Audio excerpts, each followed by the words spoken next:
The 70th anniversary of the 1951 Refugee Convention, a key international treaty establishing the rights of people forced to leave their country, was celebrated Wednesday.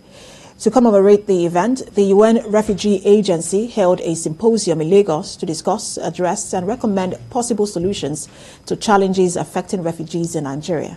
Sarah Ayuku reports. There are 26.3 million refugees in the world, out of which about 73,000 are in Nigeria. That comprises 71,400 refugees and 1,600 asylum seekers. Nigeria is playing host to refugees and asylum seekers who are fleeing from conflict, human rights violations from about 17 countries. Top on the list is Cameroon.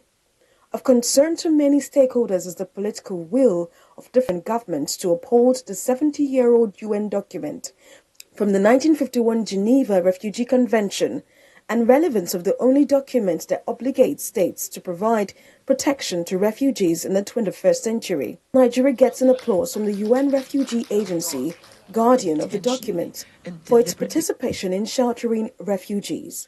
We may have heard about some cases that are tragic, that are happening here, but I think overall that Nigeria should be congratulated and commended for being a stout partner of UNHCR to protect refugees and IDPs, and together I think we'll find a way to find solutions for all of it. Must take more than a passing interest in the socio-economic crisis in our country and the African continent.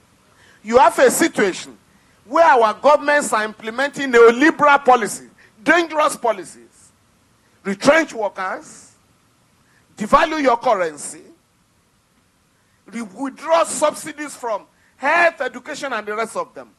And so, how do you cope? You are multiplying and you are promoting poverty. And I'm talking of IMF and World Bank.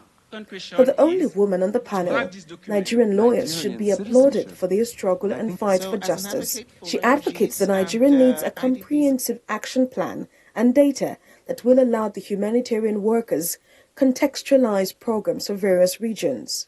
If we don't count our people, and if we don't know their condition, and we don't know where they are, and they are the host communities to receiving our displaced people and our refugees, we may further down the road have a bigger problem. Beyond all these beautiful crafted provisions, we need the political will. That political will has to be there to implement the rights due to refugees under the 1951 Convention. And I think we've not done a lot in that regard. The number of persons here might be small. Thankful to the donor governments for funding UNHCR so that we... But the message is profound, which is countries around the world should defend the principles of the 1951 Geneva Convention relating to the status of refugees. Sarah Ayuku, TVC News, Lagos.